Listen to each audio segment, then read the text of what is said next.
joining us here on VufoA-Tv. Fresh from your trip back from the States and the filming of the Unexplained Files for the Valentich case. Do you want to tell us how you got involved in that in the first place? Did they contact you, or do you want to just run through that for us? That'd be great. Yeah, look, it basically comes down to the internet. Because you can find people on the internet, I guess. An American TV production company, Science Channel, they decided to make a new series on unexplained phenomena from all around the world, and they researched which stories they wanted to cover, which ones they wanted to use, and then they went looking for, in the right areas where these events happened, looking for the people who might have been involved or might have known something about the case. So they wanted to follow their leads. They used a journalistic approach to this. See, a lot of programs in the past will start with a conclusion and then film everything and design everything to kind of back up what they started with in the first place. They didn't want to do that this time. They didn't want to start like the Condon Committee did years ago, start with a conclusion and then try to disprove anything that went against what they thought. No, so what these guys did, they got a really fresh approach. It was, let's investigate these cases, let's find out who might know something about the cases and study the story, investigate, and see where it leads. They had no preset idea about how long it should go for or anything like that. So they just said, let's just investigate and go for it. And that's what they did. So just because I've been involved in UFO research for many, many years, and because I'm associated with the Australian UFO Research Network, and I run the Victorian branch of it, they must have found the website, I guess, for AUFORN, the Australian UFO Research Network, which has a page which tells them who are the directors for every state, and they knew that the Valentich case was what they were interested in and that it happened in Victoria. So they found me as the director of AUFORN Victoria. So they contacted me that way, and I just got an email from a TV producer from Raw TV in London. Just sent me an email and said, I'd like to talk to you about what we're doing. We're wanting to do cover the Valentich case. Would you be interested in helping out? Do you know anything about the case? I said, oh yeah, I knew some of the family members years ago. He used to come to the UFO meetings, and I knew a bit about the case. And yeah, I'd love to help out. Yeah, so, well, I didn't make that decision immediately though. At first, I said, well, what angle are you going to have? Which way are you going to cover it? It's been done several times, and he said, well, we're going to do this in a very sensitive way, and we're going to do it with a great deal of respect for the people that were involved. And that sounded good to me. If they didn't have that approach, I wasn't going to go for it at all. So, if it was going to be respectful, like looking for the truth and being respectful to the family especially, if those conditions were maintained, then I was happy to help out. So the next thing we did was I got him to set, I had a Skype account on my computer, I got him to set up Skype over there so we could have long conversations and talk about everything and go through everything way before anything began. Yeah. So the internet was very, very helpful, because by using Skype, you can talk to somebody in the other side of the world and it's like you're in the same room. It's so clear, the sound, and we were able to talk for a long time and go through the issues and decide what we wanted to do with this little documentary. So the next thing they told me was, oh yeah, we'll be coming over in March sometime. So I organised some annual leave around the sort of time I thought they were coming over, and it just coincided nicely. And so I was on annual leave from work, so I was able to just spend a few days with the film crew. They started off here in this house, asking me questions and interviewing me about the Valentich case, getting my perspective on the case.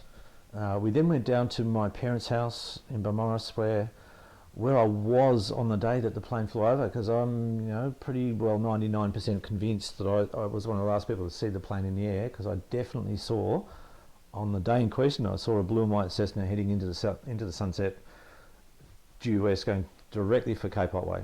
So I definitely saw that. And the next day, in the papers, they said that there was a plane had gone down, it was believed to have run out of fuel, and so there was a search for this missing pilot. And it wasn't until later in the day that the story broke that there was any kind of UFO story involved with it, but there definitely was. But anyway, basically because of the internet, that's how it all came about. We spent 3 days filming, interviewing different witnesses, some of whom I had never met before, so it was really good to be able to meet more witnesses that I'd never met before. People that were just in the right place at the right time to see something unusual on the day. So they did their research and tracked all these people down. I knew of a couple of the people. I'd never met Brian Jones before. He was the gentleman who was asked to go back to work after he'd locked up for the day. He had to go back to turn on the landing lights. Back in the 1970s, they didn't have the automated systems that they have now, where the lights will just come on. If the transponder from an aircraft happens to be within a certain range, the lights just come on. They didn't have that in the 70s. Fred would have had to have landed somewhere and gone to a public phone box and rung up and requested they turn the lights on. And he wasn't doing that. He was going down there.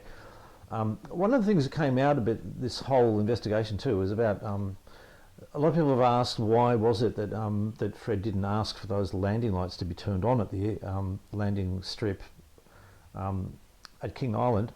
And it was still actually daylight when he went down there. When he took off, it was daytime. I saw the plane in the daytime. He was heading into the sunset. At 7 p.m, he was at somewhere around in the vicinity of Cape Otway, and that's when he said, I'm at Cape Otway proceeding to King Island. That was about 30 seconds after 7 p.m, and it was still broad daytime. Although the sun was on the horizon at that point, it was still twilight, and he was only, by 7:15 it was all over.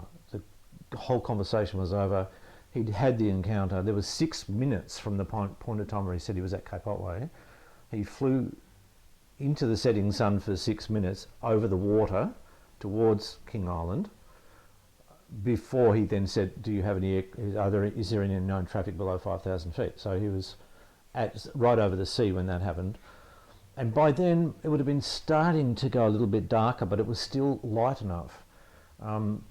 Some people would say, well, the ground might have been in shadow by then, but he could still see where he was going and see well enough to land. Just like you can drive down the road without your lights on when it's twilight. You don't have to turn the lights on your car really till it gets dark, you know. So he could have easily landed the plane without any lights on at the airport. The return flight, though, would have been his first night flight over water, but you know, he didn't get back for that. He disappeared before he landed. So, What about? That's a long-winded answer, isn't it? Yeah, that's well done. Maybe you can tell us a little bit about the conjecture that floats around about finding some wreckage several years after the event. Oh, well, that report that was released only last year, the official government report that's been under wraps for 34 years, had a lot of detail, lots and lots of detail about the government investigation into the whole case. One of the things that happened was in 1983, about 5 years after he disappeared, some piece of an aircraft was found on the beach at Flinders Island, and it's a small piece of aluminium from the air intake cowling under the engine, and it's just a small piece of aluminium, and the aluminium was consistent with the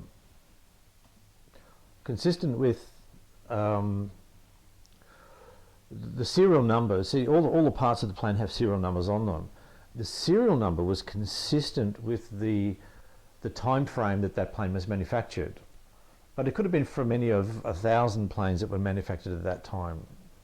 So there was the colour was correct, it was white, and the plane was a white plane with blue trim, blue paint trim. So this had been resprayed at some stage too, and I'm not sure. I've been talking to a few pilots and people from around Moorabbin Airport that reckon that the plane may not have actually been resprayed because, although it had a few changes of ownership, the plane itself was only about 8 years old when it disappeared. So it wasn't all that old, the plane. So it probably didn't even need to be resprayed. But anyway, the serial numbers didn't quite match. It wasn't an exact match. Well, it was within the right range, but it wasn't a full number. It wasn't from that actual aircraft. There's no way you could prove it. And now how could something, a little piece of metal that is not even buoyant, found on a beach, how could it have drifted right across Bass Strait from King Island to Flinders Island? It's quite a distance. It had 5 years to do it in, but it was a piece of metal, but it had just gone to the bottom. But this was found on the beach within a couple of 100 metres of an air landing strip. It could have come off any one of 1,000 planes that landed on Flinders Island. There's no connection. But because a piece of aircraft was found within a 200-mile radius of where Valentich disappeared, it got into the file, you see. But I don't find that very convincing. If it is part of the plane, then they've found a part of the plane. They haven't found anything else. We've still got a missing pilot. We've still got a missing aircraft. They've just got a little piece of metal. And just getting back to the episode that's just been released, Mm-hmm. the Unexplained Files. Yep. How did you feel that they portrayed the case? Well, as I said before, they didn't have any preconceived ideas, any preconceived notion. They went out and they interviewed people, and they interviewed everybody that they could, and then they edited it all together, and then they wanted to see where that led. Okay. And they didn't find any answers, so it's still up in the air at the end. But they let people recount what they think happened. They let people tell their story and what they think was the result, and then they let the viewer make their own mind up. And I think that's the best way to do it. You know, everybody's got to make their own mind up. You're not going to convince anybody otherwise. And it's good that everybody that's in the show has the opportunity to say what they think. Well, let's talk a little bit about what you might think about the infamous noise that's heard at the end of the that metallic conversation, the sound. metallic sound. Yeah, it's a very, very strange sound. Well, first of all, what I do know is that it is the actual sound from the actual tape, because I did once have an opportunity to hear the whole thing, and that is the same thing. It's from the actual tape. It is a very strange sound. I don't know the significance of this recording, of this sound recording.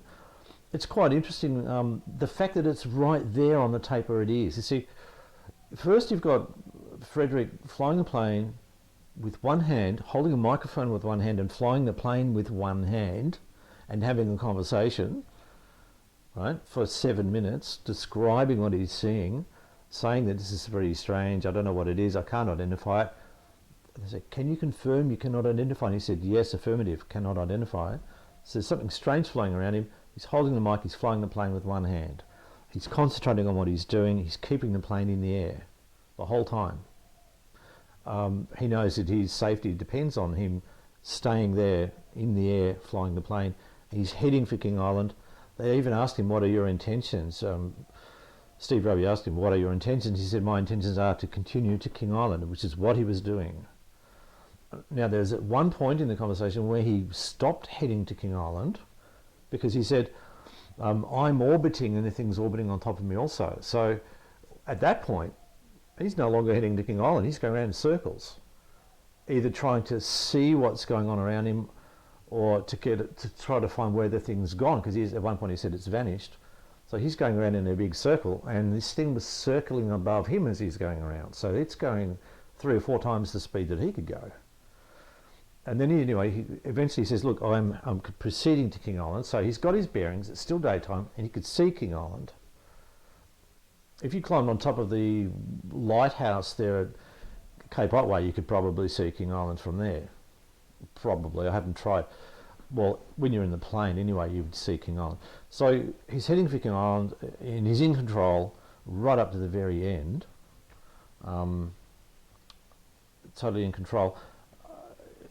He didn't sound all that. He just sounded a little bit sort of surprised at the very end. He's very calm and collected all the way through, I think, but just at the very end he sounds surprised by something. After he said that strange, he says the word aircraft, he says that strange aircraft is hovering on top of me again, it's hovering and it's not an aircraft.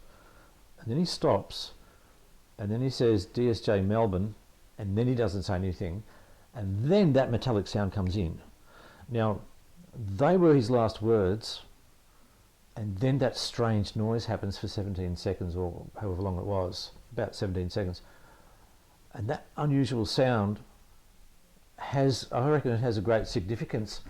I really can't say, I don't know what it is, but it's right there where you would expect it to be if something unusual was happening. It's something unusual. First of all, the circumstances are unusual, and then this sound is unusual, and then there's no trace of him anymore. So it's very significant that it's right there, and it's amazing that the Science Channel were able to get hold of that sound for this little documentary, because it's never been available before. Well, not since 3XY used it in a documentary, and that's just disappeared because the radio station disappeared. And I've contacted everybody from the producer, the narrator, all the people involved in this little radio documentary, little rock and roll radio station in Melbourne called 3XY, pre-FM days, or just after FM came in. And that's probably why nobody ever listened to it anymore, because they were listening to the nice clear FM sound. They made a UFO documentary because they had the Valentich tape, and they used it, but it's disappeared completely. That documentary is in the archives in Canberra, and you can tell them you want to listen to it, and they get it prepared for you, and you can listen to it. And that's the only bit missing.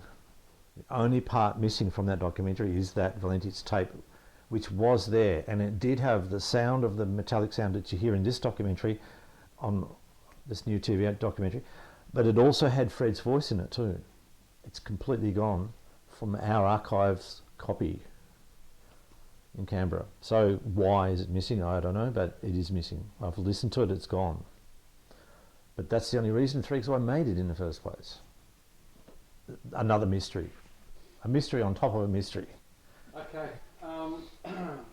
I guess we could sit here all day, and I'd love to sit here all day and just talk about what happened to Fred and the events of the day. But let's move on to modern times now, and your involvement with the TV crew and your trip to America. Tell us a little bit about the after events from once you've done all the filming. What happened from there? What happened was they just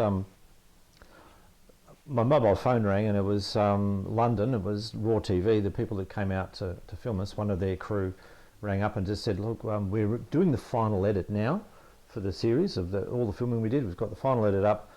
We're pretty happy with it. Would you be interested in helping us with the promotion of this new series?" I said, "Oh yeah, okay, why not? I'm in episode 1. I might as well help you with the promotion." "Yeah, why not?" So I said, "Yeah, sure." And that was the end of that. And I just thought, well, they said, "Okay, we'll probably be there sometime in July. We'll do it in July." And I thought they were just going to get hire they've got an affiliate here in Melbourne. When the crew came out here, the van that they used was from the Melbourne office of this TV company that does documentaries all over the place. But this, I thought they would just send a crew down here and just interview me or something like that, and we'd just talk about the series and what it's going to be doing, and that'd be used as a promo or something. That's all I thought. You know, maybe we could get a model aeroplane on a string or something and swing it past the camera. I don't know. But then I got contacted, a phone call, some texting, and an email from America, from New York, from Erin Calhoun from the cable TV network, saying, "Okay, if you're going to help us with this promotion, are you coming?" Well, yeah, okay, I can come. When would it be? And I organised some more annual leave from work so I could go, and it just happened to coincide perfectly because I decided I needed a break from work, and the timing was perfect. And they said, yeah, I said, well, look, if you're going to fly me over there and put me up in a hotel, yeah, sure, I'll come. And they did, and it was great. And so I went over to Los Angeles, escaped the freezing cold Melbourne winter for a few days. It turned out to be nearly a week, including travel time in the air. But it was great. Went to LA. I've never been to America before. They picked me up in a limo at the airport, took me to the Beverly Hilton Hotel, and that's the hotel where they were going to have this television event that they do twice a year over there. Cable TV is really, really huge in America, bigger than it is here. And they have this thing called the Television Critics Association, And it was this big, huge hall of 200 TV critics sitting there with their laptops, all tweeting. They're listening to you, but they're tweeting at the same time. And so, and they're also checking up on what you're saying, whether you're telling them the truth or not. So that's interesting. And they could be monitored. So the cable guys were monitoring their responses to every presentation that went on. And two of the Science Channel executives went on stage with me, and the three of us answered questions to this group of all the TV critics out in the audience, and that was really good fun. It was a little bit intimidating and challenging and exciting. It was kind of a little bit of nervousness and excitement together, but it made it for a very exciting trip, very short trip, and I got to meet a few of my famous people, other people as well. They had nothing to do with this, but they were there for other TV shows. So yeah, I managed to actually get a photo taken with Larry David. I'm a big fan of Curb Your Enthusiasm, and that was a real hoot to see him and get a picture with him. And I also saw David Bradley, who's a very famous English actor. He was featured in the Harry Potter movies, and he's been in a few TV shows lately, like Broadchurch, which is on TV. He was there to promote the new Doctor Who film. He's going to be one of the early Doctors in this 50th anniversary Doctor Who thing that's coming up. I met one of the Ikettes, and I met Josh Thomas, the Australian comedian. I saw him walk past, and he was surrounded by Americans, and when he did his little presentation. So I moved to another seat so that I'd be in the right spot when he came out.